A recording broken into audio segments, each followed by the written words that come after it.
Welcome to Split Bill interview today with Kyle Tuttle, calling in from East Nashville, Tennessee. Kyle Tuttle is a banjo champion, has played with everybody in the world, just about. He's also produced some fine records, including the most recent Chain Station record. Here's a Bill Poss song to get us started and see if we can get the numbers up a little bit for the show. We used to walk the ditches, collecting cans and bottles. It's amazing what you'll do when you're that poor. Now we want for nothing, I guess we've gotten spoiled. And that's just another thing that we never do together anymore. We used to groom the horses, the pinto and the bay, and on Saturdays we'd ride them to the store. Now they've gotten lazy, haggard in their stalls, and that's just another thing that we never do together anymore. We loved like it was Sunday, and we fought like it was over. We never even knew that we were poor. We talked about the difference between living and dying, and that's just another thing that we never do together anymore. And we used to sell our labor to the farmers in the fall, and we'd work until our backs were aching sore. How we got the money to make it through the winter, that's just another thing that we never do together. We'd light a little fire, sip a little whiskey while that stove pie high against the door. And nowadays we winter down in warmer weather, and that's just another thing that we never do together anymore. We loved like it was Sunday, we fought like it was over. We never even knew that we were poor. We talked about the difference between living and dying, and that's just another thing that we never do together anymore.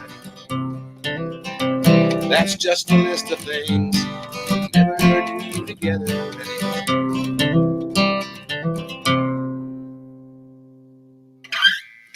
Thank you very much. Thank you very much. I'm Bill Poss.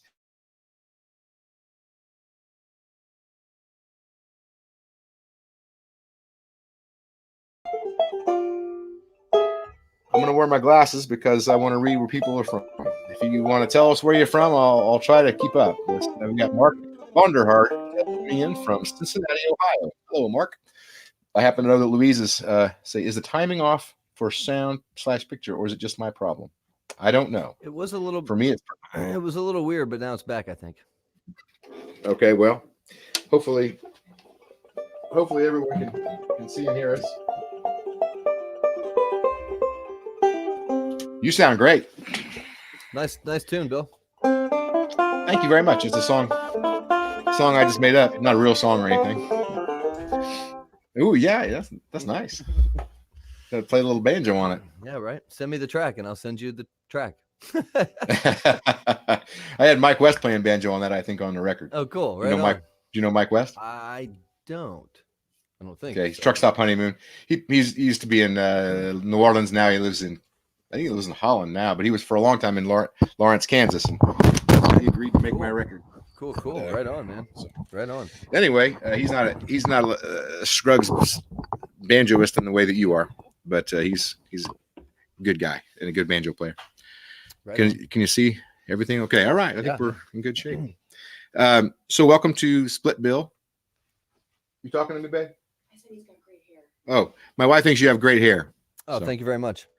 That's her comment. She could make it publicly. This is what happens when you're locked in the house for a month, I guess, you know. Yeah, well, I prefer yours by a long shot. I have that haircut where the longer your hair gets, the bolder you look, you know. It's true. If I get it short, it looks fine, but it's just right now I'm like Caesar, you know. So Alex Taylor's tuning in from Denver, Colorado. You heard of that guy? Yeah, what's up, Alex? How's it going, brother man? Somebody's turning. Oh, Vernon, British Columbia. That's a beautiful part of the world. Kathy Boiselle. So so tell me, I met you about 2 hours ago for the first time, and although I've been dealing with your agent and things over music business for some time, and I know that you've and yes, Yeah. I know you've done a lot of work with my friends in Chain Station. Tell me Yeah, a little yeah. more about you so that I know. I don't know where did you come from? Where are you going? Where did you come from? Where did you go? Where did you come from, Cotton Eye Joe? Right. Man, where did I come Where are you from? from? I'm from Georgia. Actually, I'm from North Georgia. Okay. And I live in Nashville, Tennessee right now. But I've bounced around. I've lived a handful of places. But Nashville now for about almost 8 years, seven and change years. So, Okay. and I love it here. And I'm from North Georgia, but yeah, I know up until a year ago you were with the Jeff Austin band.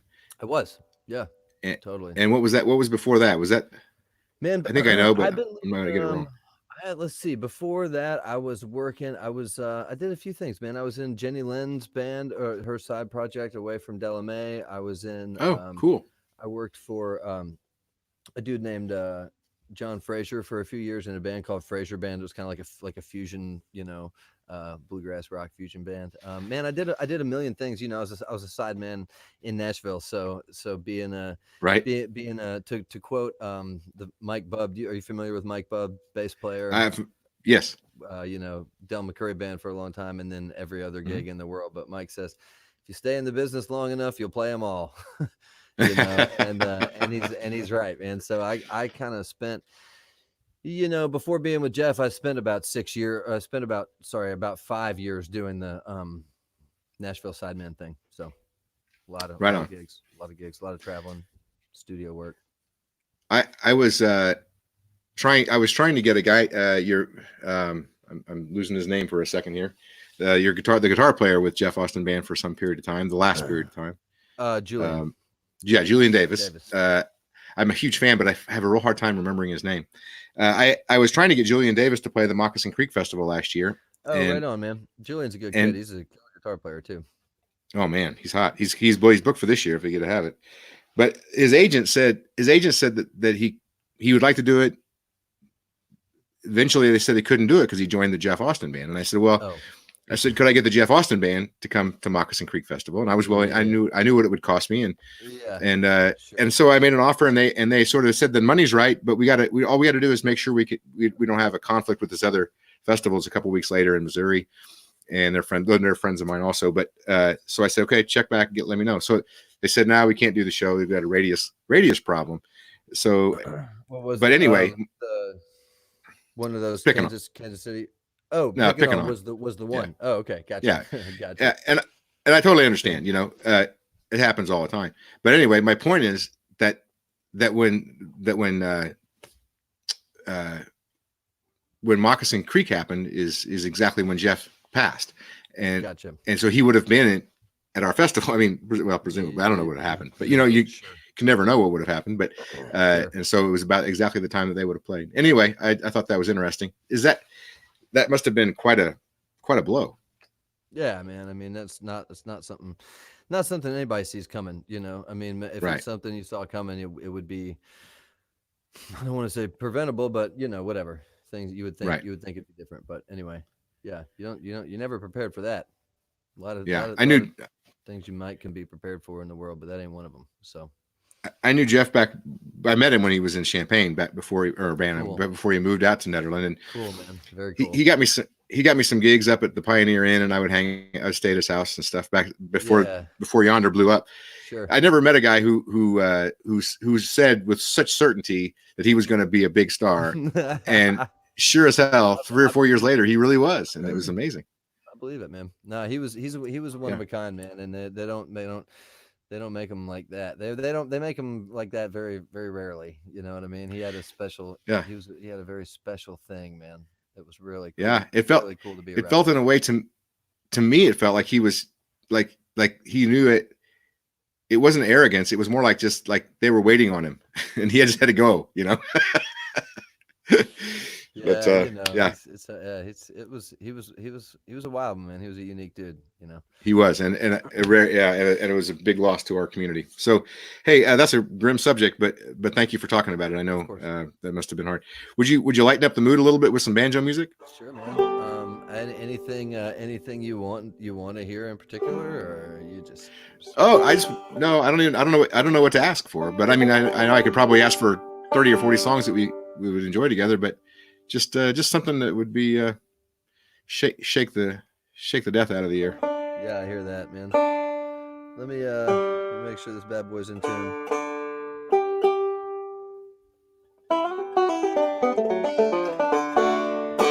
Uh,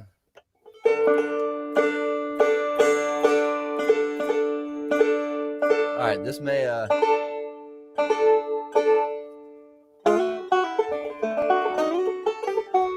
this actually is like this actually is man, this angle is funny. I can't figure out. That seems like it would be more me, but it's not. That's more me. Odd. Okay. Anyway, um, um, yeah, this maybe isn't exactly what you said topic wise, but it's relevant.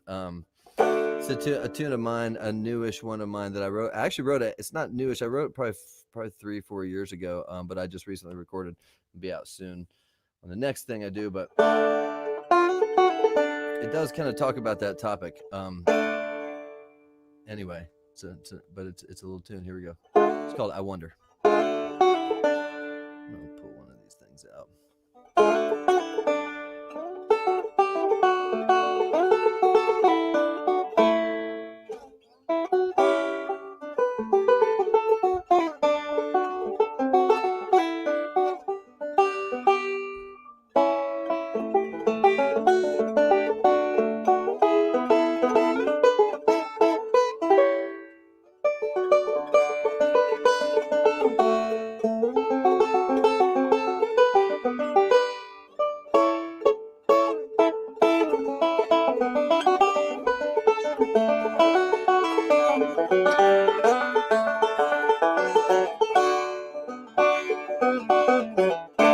Who'll cry when I'm gone, when my long days are done? Who'll cry when I leave this old world?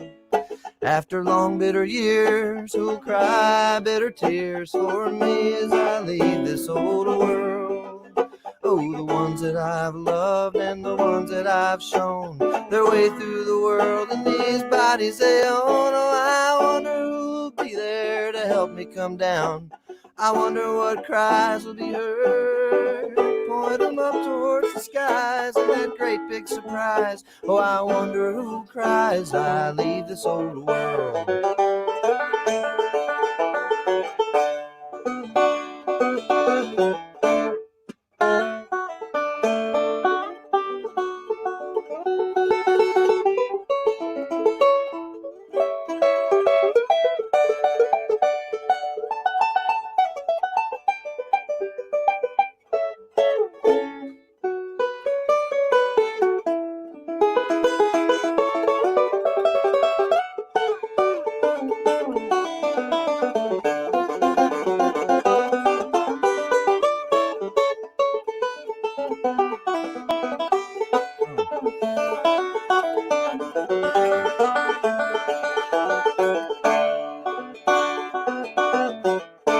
Who'll know what to say? Who'll know what to play? Who cries I leave this old world?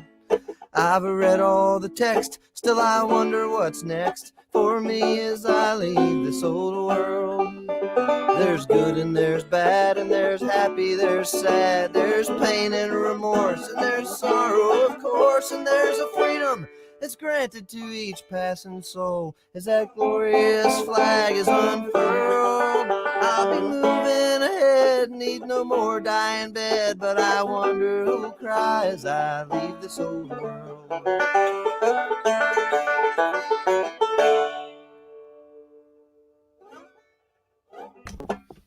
There you go. That's wonderful. Yeah, thanks, Bill.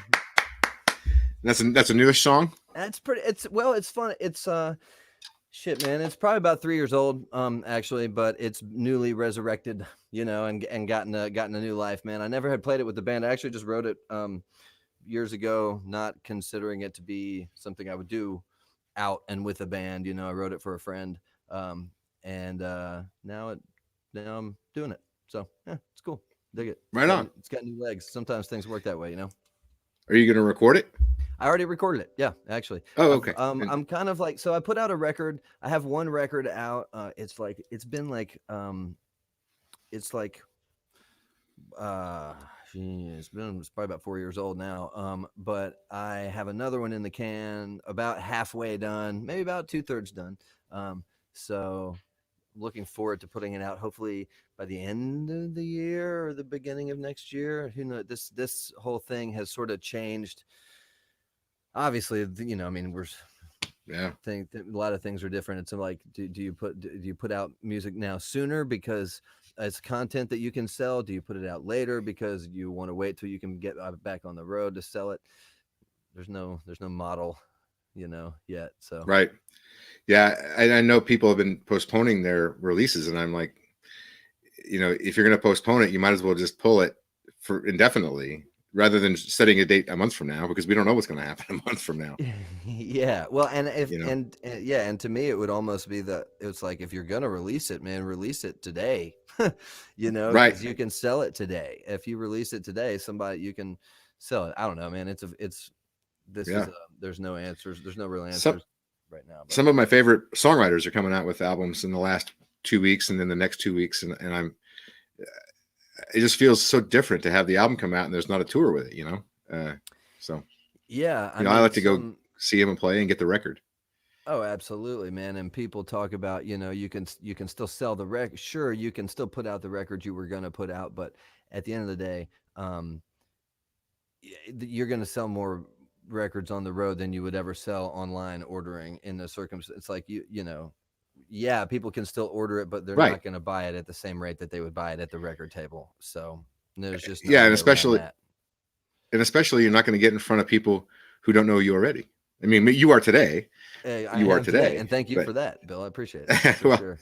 let's tell people where they can find your record online if they wanted to buy it right If here. you were so inclined, you can buy it at kyletuttle.com. That's the place, the only place to get a physical copy is kyletuttle.com, along with t-shirts, stickers, a couple of tank tops that I've got left, a 1980 Honda motorcycle that's for sale, and a 1964 Gibson RB250 banjo that's also for sale. Whoa. All these things How?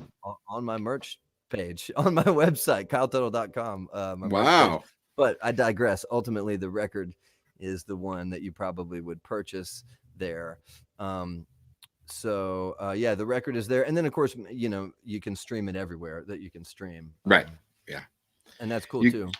I see Ange popping up here saying, Ange is up. What's up, she Ange? says, you can tip Kyle anytime at paypal.me/Kyle Tuttle Banjo. So correct. those of you who didn't see that. So Kyle says, Alex says that Liz would love to hear Budvar Raga. Oh, you see it? Okay. I do see that. Yes. I'm gonna quickly tell people before I bug out just for this one song. The rest of the week is tomorrow. We have Grammy award-winning songwriter and performer, a great songwriter and a sort of friend of mine, Mary Gaucher from Nashville, Tennessee. Cool. Yeah, she's cool, probably also East Nashville. You know, I don't actually know Mary personally, but we have a bunch of mutual friends. And her manager and booking agent and stuff is a good friend of mine. So that's cool. Okay. Yeah. Very cool. Yeah. So so she's bound to be interesting. And then on Wednesday, I have Edward David Anderson from Bloomington, Illinois, although he may be in Alabama right now. I don't know. But Edward's a great songwriter and performer. He used to be the lead singer of Backyard Tire Fire from Bloomington area. Oh, cool, and man. Yeah. Cool. And then my brother, Matt Poss, of Matt Poss Band, will be here on Thursday. He's a regional icon and a country music sort of Americana guy, red dirt Americana guy. And then on Friday, we have a new thing called Fan Friday, which we'll have a bunch of fans of music. I'll just be interviewing them like 10 or 15 minutes at a time. And so 2 or 3 or 4, I don't know yet. No one's asked to be on it yet, which surprises me. I thought I thought someone Come would on, ask. fans. What all, everybody who's over here, everybody that's in this chat room here, this is your chance. This is your chance. You can email me at billposs@yahoo.com. Billposs@yahoo.com. You could be sitting where I'm sitting. Yeah, exactly. You could be Except not in his house. Except not in my house. I would advise you don't sit at my house because I've been keeping it pretty clean over here. But other than that, yeah. So one more thing I want to say: if you want to write in, tell us where you're from. Tell us where you're watching from. We'd like to know. And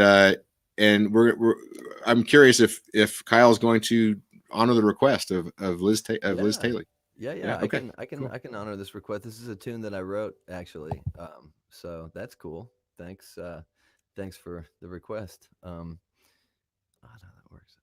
Yeah. So actually, yeah, I can do it. It's been a minute.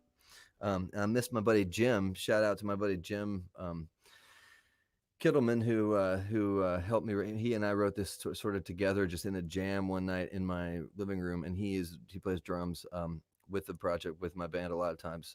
So actually, we were supposed to be out there, man. We were speaking of this, Alex and Liz. Man, we were supposed to be playing a gig, Alex, right? Like in 2 days or 3 days, man. We were going to play with Danny Barnes. I was actually really, really effing pumped about that gig. So major bummer on that. Anyway. I booked that gig.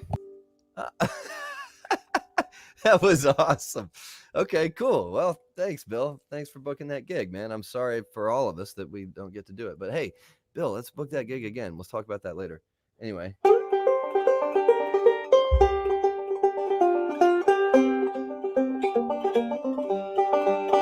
And it's my buddy Jim playing drums on this, playing the box drum. Actually, it kind of sounds like tablets or something, but it's a box drum.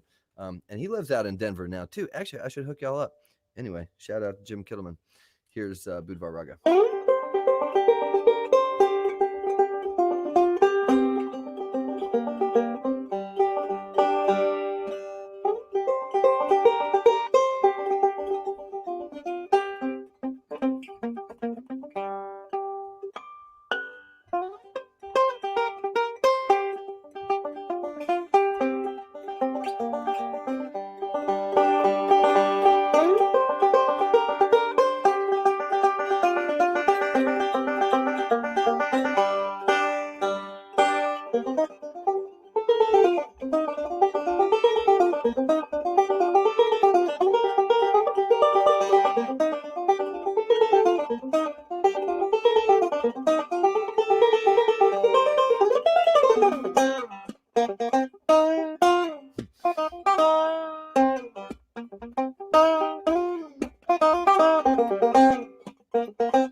Well, that was quite a journey. What's up? That was quite a journey. Can't hear you, Bill, but I don't know if that's my computer or not. Can you hear me, JJ? I hope it's not my computer. My computer fell asleep for a second there. Do you have headphones or something? Did you have headphones on earlier? Okay, I think I see the problem. I can hear you fine. What's up? Can you hear me now? I stepped on my cable. That's a polite way of putting it. Cool. That was a lot of fun. Thanks, Bill. Appreciate it. I recognized some of the songs in there. Some of that was original, and some of that was just sort of sampled. Okay. So there's a tune. This.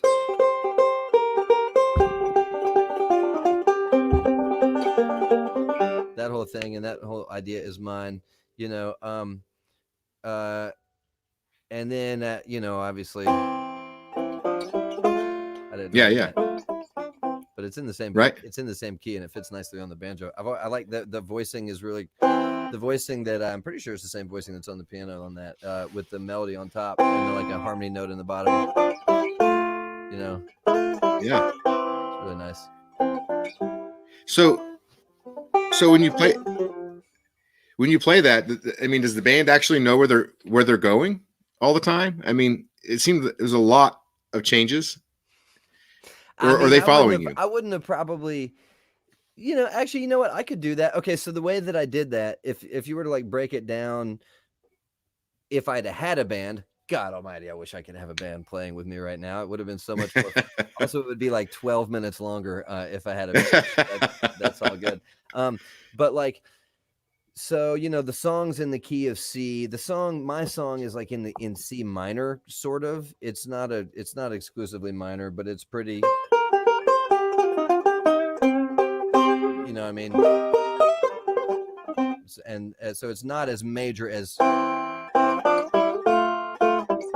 that, but my arrangement of my song basically has a melody at the top where the banjo plays it, then it goes into the jam section, which is a long banjo solo.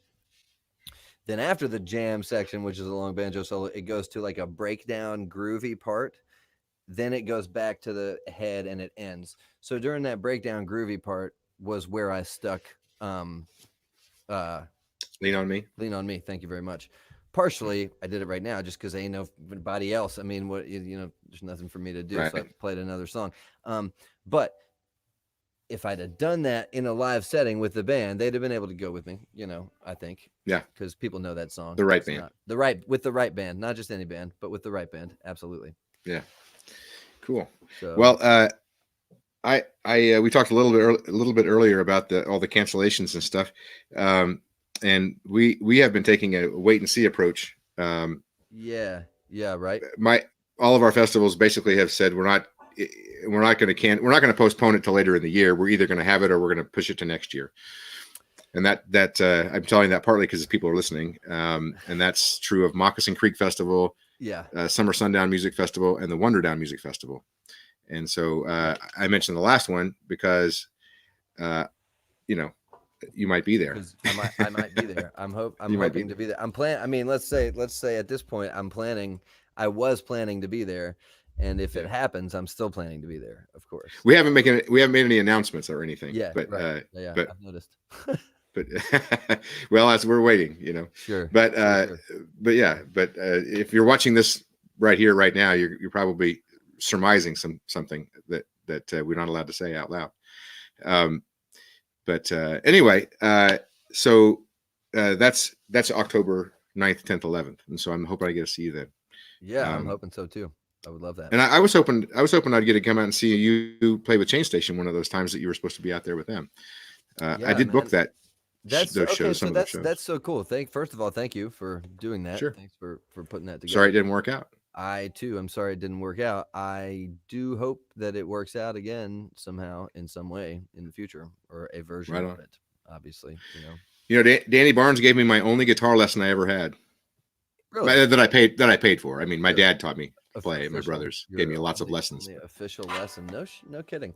That's Yeah. cool, man. Yeah, I know Danny just a little bit, man. I don't know him real well, but he's a hero. I mean, like, dude, I was like blown away when I found out that we could do that bill. Honestly, like he's a hero of mine, Me too.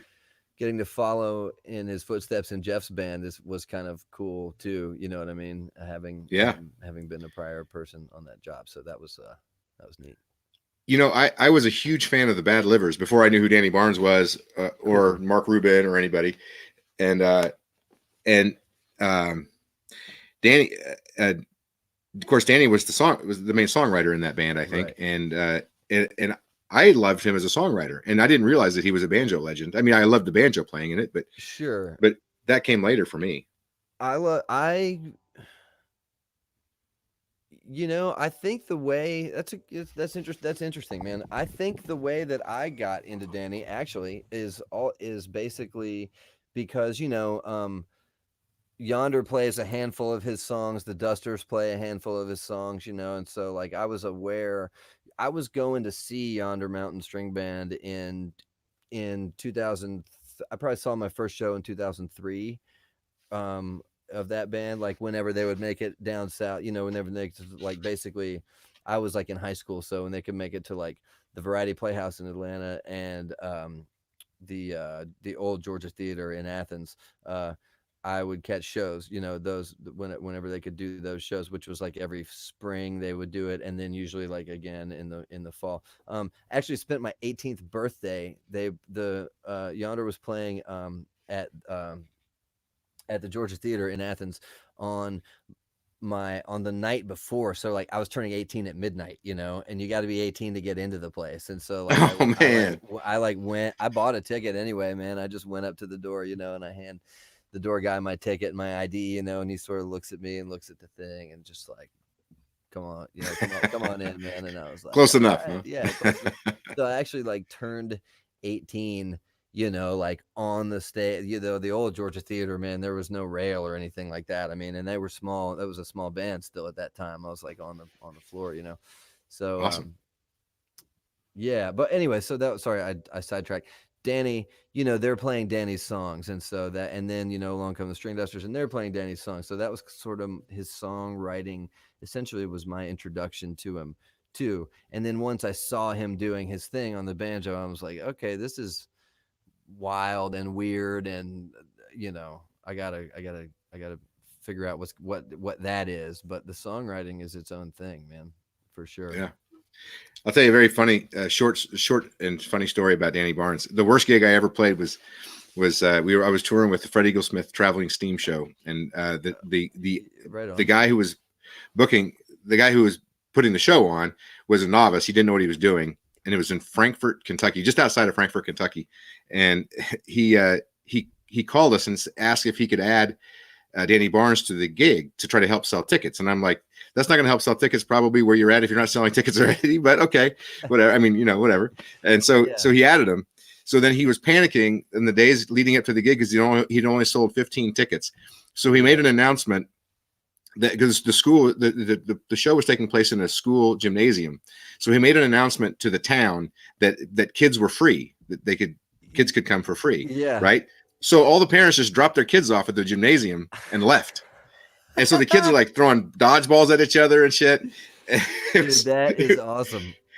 Danny goes out there right at the starting time, puts his computer on, and he has those pre-mixed things, and he just plays banjo. He doesn't even look up for like an hour. He just plays for an hour, gets up, walks off. It was unbelievable.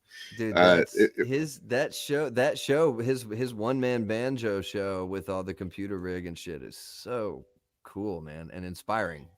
It's bizarre. It's bizarre. Weird as hell. I mean, there's moments where it's weird as hell, and then there's moments where it's like so groovy, and you're just like, damn, man, this one dude is up there like laying this shit down.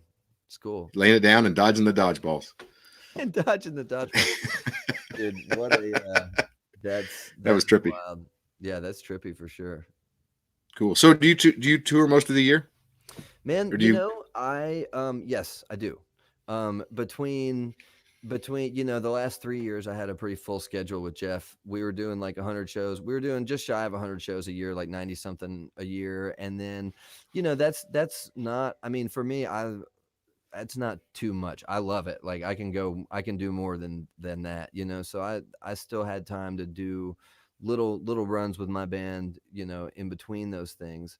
Um, and I do a little sideman work here and there, but these days, I'm mostly just I'm sort of gearing up to go to be out with my own band full time, with my own project full time. That's sort of where I was. That's what this year was looking like for me. Um, Right. until just recently, which I was super stoked about. But that's what, whenever this is cleared up, that's what it will look like for me, you know. So that's cool. Tell me about your banjo. What you got there? Man, this is a 1979 Ode. I don't know if you're familiar with the brand name of Ode, I've ODE. heard of it. Yeah. Nowadays there's Ohm is a company that's out there, OME, but basically in the 70s they were ODE, Ode, and now it's Ohm. So this is a 1979 style C Ode. It's walnut, which is kind of unusual. It's a walnut resonator. Uh, Hmm. so that's cool. And this neck actually is a custom made thing. I can't figure out the camera angle. Okay, this neck is a custom made thing by this guy Robin Smith, who uh, who was a buddy of mine and lived here in town. And he's actually made a couple different necks, but this one is like extra wide spacing and got a big curved fingerboard and stuff. So it's kind of like this is kind of like a Frankenstein of a banjo, you know. So it's like convex.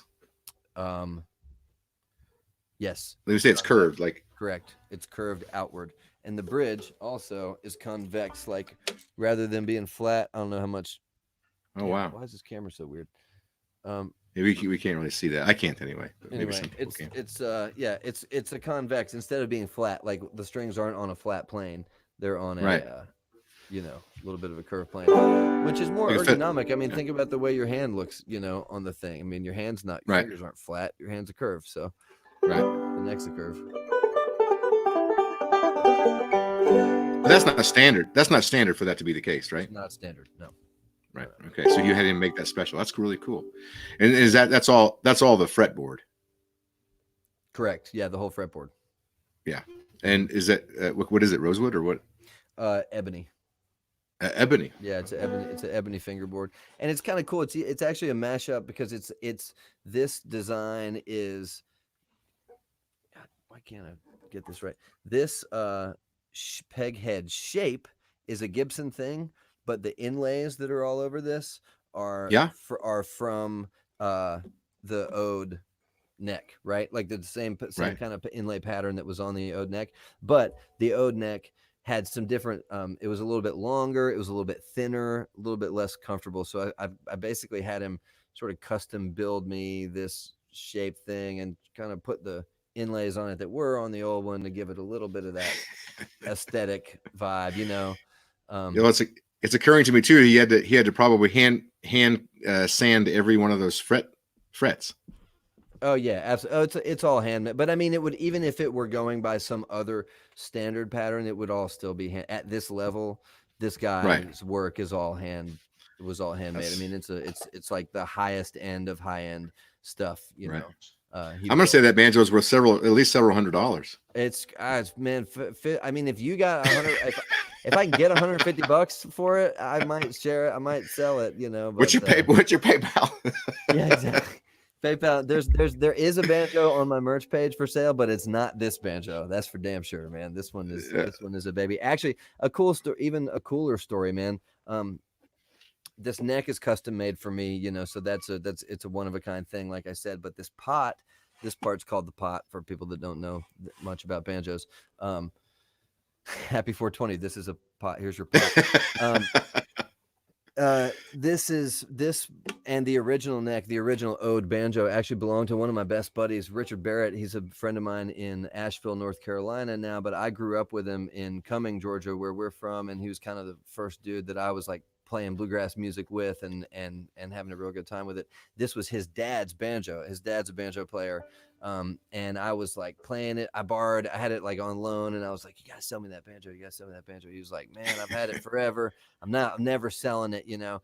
And then one day he called me up out of the blue and he was like, man, I'll sell you that banjo today. And he gave me a killer deal on it. And it's the kind of deal where like I could never sell it or anything like that, man. I mean, I have a very special relationship with it, both financially speaking and emotionally speaking. Yeah, it should probably, yeah. But hey, we should talk about what you're doing. Speaking of 420, aren't you going to be involved in some kind of a 420 festival? I sure am at 420 on. You are at 420. I am at 420 at Central Time. So wherever y'all are at out there in the world. Yo, what's up, Mark Pastrang? I see you over there, dude. Mark's on Central Time too.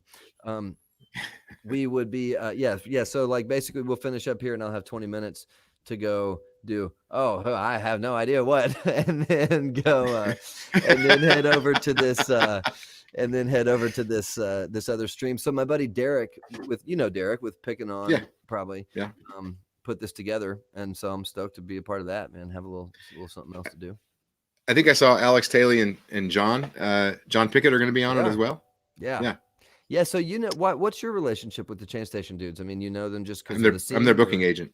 You are their booking agent. Okay. I'm their friend. I was their friend for a long time, but we decided to end that relationship so I could be their booking agent. That's good. I like that. And I understand it. Yeah, that's cool, man. That's great. Okay. So yeah, I love those guys, man. I had a really good time making that record with them for sure. They're great guys. I love them all. And I'm only getting to know C-Bob now, but he's quite a banjo player himself. And yeah, I get to play with him. I get to play. We toured together last 2018. We went to Canada together and did a tour, and they know my songs. And so I open the show for 40 minutes and then they kick it. Perfect. So that much sounds fun. Awesome. Sounds like a party. I love playing for 40 or 30 minutes. I hate playing for 3 hours. I like it all, man. I like playing. You know, I have been working, speaking of being inspired by Danny Barnes and speaking of playing for 40 minutes, I've been working on my on my solo it's all coming together. Show. It's all coming together, man. So it's almost like we planned this. We're hitting all the memo points from that email. I've been working on the solo on just being able to play banjo by yourself, you know, and make it interesting. Because that's a tough thing to do, even with a band, just as a band leader on the banjo, man. When you're playing guitar, you know, you can play rhythm guitar and sing a song. It's much more difficult to keep some semblance of music happening with this guy and this thing while you're singing. It's very difficult, you know. And Danny is Danny's one of the masters of it, both in front of a band and by himself. So I just been like, I had even, you know, thankfully I had been inspired by this for like the last year, and I've been studying up on all it before all this solo stream. All of a sudden you're gonna have to play by yourself. I've been shedding Danny's stuff for a while, so he's got all these different techniques, man, that he uses, you know, that a lot of people are basically, for lack of a better word, afraid to do. It's like Danny's given himself liberty to do things on the banjo that a lot of people, that traditionalists would never play, you know, right, technique wise, and it gives him this ability to play solo banjo for 45 minutes even without the computer rig, you know, and it's awesome. And so anyway, that's been I've been inspired over the last year or so, being a band leader a lot and playing solo some too, to just like work on that whole go out, open a show thing for a band. You know, I've been working on finding a few opportunities like that around Nashville, to be somebody's coming through town, I can open the show solo banjo, you know. Right.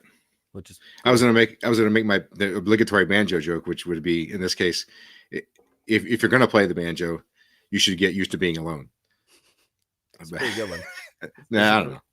I mean, that's actually, I don't know that I've heard that one. You know, my favorite one. Well, you were talking about playing on alone, so I thought that exactly. You know, better get used to. That's why. Alone. Exactly.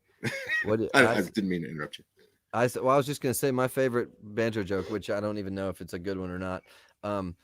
What's the difference between a banjo and an onion? Nobody cries when you cut up a banjo. That's a good one. Sorry. That reminds me of the banjo. What's the difference between a banjo in the road and a smashed banjo on the road and a dead cat? I don't know. There's skid marks in front of the cat. Gotcha. So now, for those of you who didn't know, this is my dad's banjo. This is a what is it called? That's a neckville. Stealth. Stealth. Oh, sorry, it's not a neckville. Jesus Christ, I take that back. Sorry, that's not a neckville. That's a stealth. It's the other funky banjo. Yeah. My dad has a stealth. Has a neckville also, but this is not it. This is. Yeah. No, that's So you can see it's called a stealth because it has a fifth string up through. It goes up through a canal inside the neck and up out here. So all the pegs are up. Yeah, well, and for those of y'all that don't know about banjos, see how I have a knob sticking out of the side of this guy right here? That is what Bill's banjo does not have. The string just like dives in underneath the fingerboard and then pops out up there, which is pretty cool. And that's why it's called a stealth. That's why it's called a stealth, yeah. That neck was also built by your friend Mark Smith, is that right? Robin Smith. Yep. I'm sorry, Robin Smith. Okay. Yep, Robin. Yeah. I did not know that. You told me that earlier, but I just wanted to clarify. That's Scott Vestal's design. Scott Vestal's banjo, and I think Vestal built the first one, and then there was a few of them that were made for a while there, where they were being made in Robin's shop. It's cool. I'd go in there like when this neck was on the shop, was like on the shelf in there in various stages of being completed, and it's sitting there next to like 6 or 8 stealth necks, which would be kind of cool. Yeah. So. Cool. Well, if you know anybody who's looking for a stealth banjo, this one's for sale. I don't even know what it's for. It's got a really nice case with it comes with. I'm not trying to sell you anything. Those are really good banjos, actually, for sure. I mean, yeah. That's great instrument. If you hear someone, let me know. Hey, we should wrap it up. It's been 51 minutes, and you have been very patient with me. I want to say thanks to Kyle Tuttle for being on the Split Bill Daily interview. It's been a ton of fun. The next few days. Mary Gaucher from East Nashville. Then we'll go up north. I think Edward David Anderson. I think he's up in Bloomington. Either that or he's down in Alabama. I'm guessing on Wednesday, and on Thursday, my brother Matt Poss of the Matt Poss Band will be here. Awesome. And Friday we're doing Fan Friday, and my friend Susie, my dear friend Susie, asked me what it was. Fan Friday is just where I'm gonna interview some fans and just talk about who they're listening to and what they're doing and what festivals they're especially hoping don't get canceled. Yeah, exactly. In addition to the Moccasin Creek Festival. And so we'll have fun on Friday. And Susie, I'm going to see if I can get Susie. I think she's game to do this. I don't know if she's still listening. She'll probably pipe up. But I will get out of your way. I want to say again, sir, thank you so much. Thank you. And yeah, y'all head over to I think it's called the Picking on Pickers and Grinners Facebook page, 420. I'll be there. Ange, you want to share that link? If you're there, Ange, will you share it for us, please? Thank you. Kyle Tuttle, I feel honored to have you. Thank you so much for being here. It's a pleasure, Bill. I feel honored to be an honored guest. Can I ask you for a favor before we go? Yes, sir. We just rip some Scruggs style, just some kind of classic Scruggs things just for me and my dad.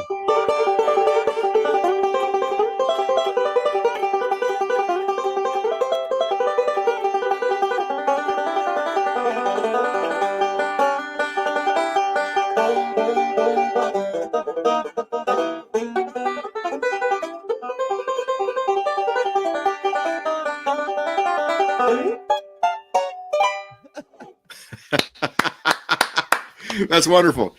Thank you so much, Kyle Tuttle. We'll catch you soon. All right. Thank you, Bill. Later. This takes